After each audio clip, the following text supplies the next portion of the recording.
Good morning dear students. पिछली class में electromagnetic induction chapter के अंतर्गत हमने आपको Faraday's law of electromagnetic induction बताया। जो दो नियम फैराडे ने दिए उसमें पहला नियम एक बार फिर से मैं आपको रिमाइंड करा रहा हूं कि जब कोई कंडक्टर मैग्नेटिक फ्लक्स को काटता है तो उसमें एक ईएमएफ इंड्यूस्ड होता है।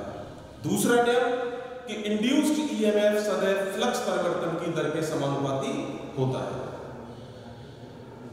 तो ये जो फॉर्मूला निकल के आया कि कितना ईएमएफ इंड्यूस्ड होगा, E is equal to N d phi over dt volt. ये जो इंड्यूस्ड ईएमएफ है इसकी डायरेक्शन को हम दो नियमों द्वारा ज्ञात कर सकते हैं। पहला लेंज लॉ और दूसरा Fleming right hand rule. Lenz law energy conservation law की भी पुष्टि करता है। तो क्वेश्चन नंबर 2 इस चैप्टर का लेंज का नियम बोर्ड की परीक्षाओं में कई बार आया है, इसलिए बहुत ही इंपॉर्टेंट ये क्वेश्चन है। और ये आपसे तो पूछा जाएगा, इस तरीके से पूछा जाएगा कि लेंज का नियम लिखिए तथा इसके द्वारा ऊर्जा संरक्षण के नियम की पुष्टि कीजिए या इसकी व्याख्या कीजिए। तो लेंज का नियम है क्या? लेंज के नियमानुसार किसी कॉइल या कंडक्टर में इंड्यूस्ड ईएमएफ की दिशा सदैव ऐसी होती है जो सदैव उस कारण का विरोध करती है जिससे कि वह उत्पन्न हुआ है। इंड्यूस्ड ईएमएफ की दिशा सदैव ऐसी होती है जो सदैव उस कारण का विरोध करती है जिससे कि वह उत्पन्न हुआ। अब वो कारण क्या होगा? आप जानते हैं कि फ्लक्स का कटना या लिंक फ्लक्स में परिवर्तन होना।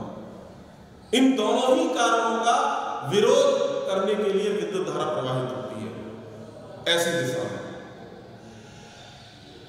इसका नोट्स आपको अवेलेबल होगा, आप नोट कर लेंगे, लेकिन हमें यहां पर इसको आज एक्सप्लेन करना है कि क्या ऐसा होता है। तो सबसे पहले ये एक्सपेरिमेंट करने के लिए मैं एक सोलेनॉइड यानी एक आयरन कोर पर सर्किल फॉर्म में कॉइल को लपेट कर या बाउंड करके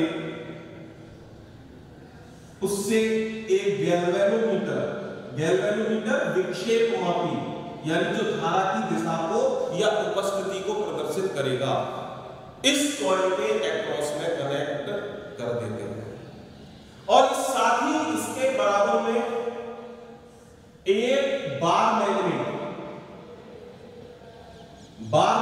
यानी एक नेचुरल मैग्नेट जो कि छड़ के रूप में होती है हम लेते हैं। उस बार मैग्नेट को जब इस कॉइल के आसपास गति कराया जाता है तो यह हम देखते हैं कि यह गैल्वेनोमीटर डिफ्लेक्शन द्वारा करंट की प्रेजेंस को प्रदर्शित करता है। मैं यहां पर दो केस ले रहा हूं। पहले केस में मैं इस बार मैग्नेट को कॉइल के पास लाने की कोशिश करूंगा और दूसरे केस में इस बार मैग्नेट को उस कॉइल से दूर ले जाने की कोशिश करूंगा। तो मैं यहां पर आपको गति की दिशा प्रदर्शित करते हुए ये बता रहा हूं कि जब इस मैग्नेट को कॉइल के पास लाया जाएगा तो इस मैग्नेट का जो मैग्नेटिक फील्ड है या उसका जो मैग्नेटिक फ्लक्स है उस कॉइल के साथ जो लिंक हो रहा है उसमें परिवर्तन होगा। मान लीजिए कि ये इस कॉइल का मैग्नेटिक फ्लक्स है।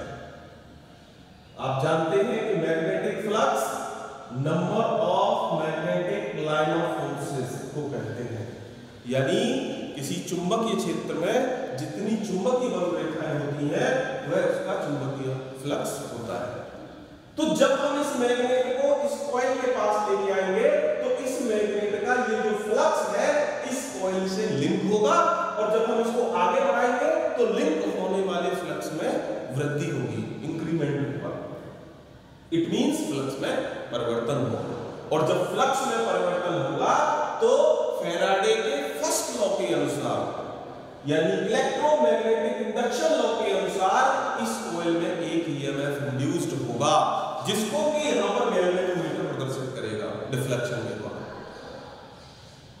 और जब ईएमएफ इंड्यूस्ड होगा तो सर्किट क्लोज होने के कारण इस कॉइल में करंट भी फ्लो होने लगेगी।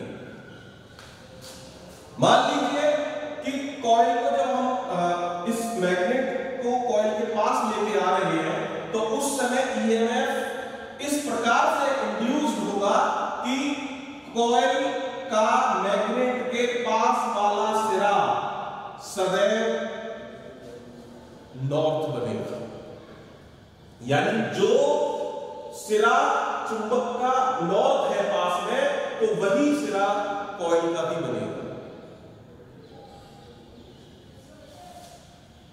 और आप जानते हैं कि जब किसी कॉइल में विद्युत धारा प्रवाहित होती है तो वह एक इलेक्ट्रोमैग्नेट की तरह कार्य करने लगती है। तो विद्युत धारा की दिशा इस प्रकार होगी कि कॉइल में जो पोल बनेगा वो मैग्नेट के पास वाले सिरे के समान ही होगा।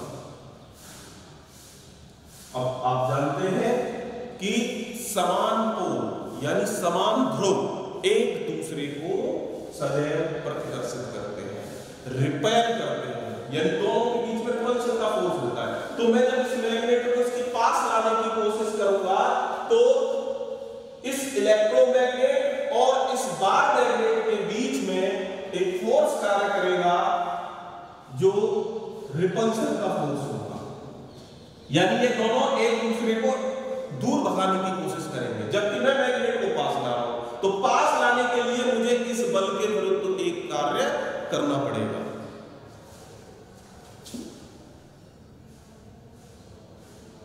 तो इंड्यूस्ड ईएमएफ की दिशा यहां पर इस प्रकार की है कि वह उस कारण का विरोध कर रही है कि जिससे वह उत्पन्न हुआ है। वो कारण क्या था? मैग्नेट को पास लाना, और यह मैग्नेट के पास लाने का ही विरोध कर रहे हैं। सेकंड केस, यदि मैं यहां पर मैग्नेट को दूर ले जाने की कोशिश करूं तो जब मैग्नेट को मैं कॉइल से दूर ले जाने के लिए गति की दिशा मैंने यहां पर प्रदर्शित कर दी है, तो जब मैं दूर लेके जाऊंगा तो यहां पर इंड्यूस्ड ईएमएफ की दिशा अब बदल जाएगी, और जब इंड्यूस्ड ईएमएफ की दिशा बदलेगी तो सर्किट क्लोज होने के कारण फ्लो होने वाली करंट की दिशा भी चेंज हो जाएगी, जिसके कारण अब यहां पर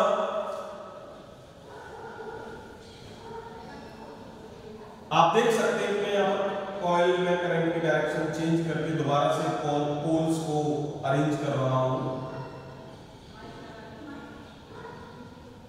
अब यहां साउथ बनेगा, यानी उस बार मैग्नेट के पास वाला जो सिरा है कॉइल का वो अब साउथ बनेगा, यानी अपोजिट पोल यहां पर क्रिएट होंगे जो कि एक दूसरे को अट्रैक्ट करेंगे। अब हम यहां से दूर ले जाने की कोशिश यदि मैग्नेट को करेंगे तो यहां पर फोर्स अट्रैक्शन का होगा।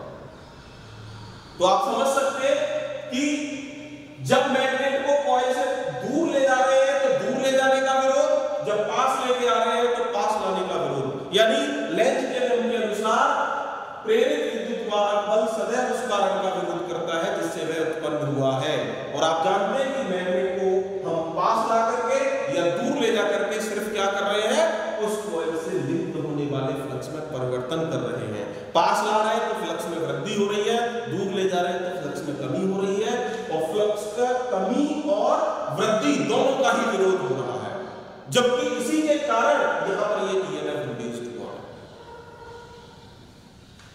लेंज का नियम ऊर्जा संरक्षण के नियम की पुष्टि करता है, यानी एनर्जी कंजर्वेशन लॉ को कंफर्म करता है। कैसे कंफर्म करता है? क्योंकि आपको पता है कि जब हम इस मैग्नेट को कॉइल के पास लाएंगे तो पास लाने के लिए हमको कुछ कार्य करना पड़ेगा, और कार्य किस बल के विरुद्ध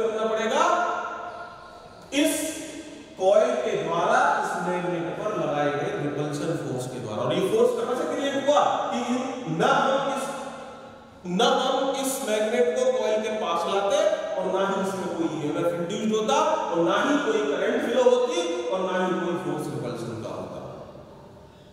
तो ओवरऑल लेंज के नियम के अनुसार आप एक डेफिनेशन प्रॉपर्ली याद कर लेंगे कि प्रेरित विद्युत वाहक बल या प्रेरित धारा की दिशा सदैव ऐसी होती है जो सदैव उस कार्य का विरोध करती है जिससे कि वह उत्पन्न हुआ है। तो सभी स्टूडेंट्स इस क्वेश्चन को मैंने आपको नोट्स के माध्यम से भी प्रोवाइड करा दिया है, इसको आप तैयार कर लेंगे। Thank you, all the best.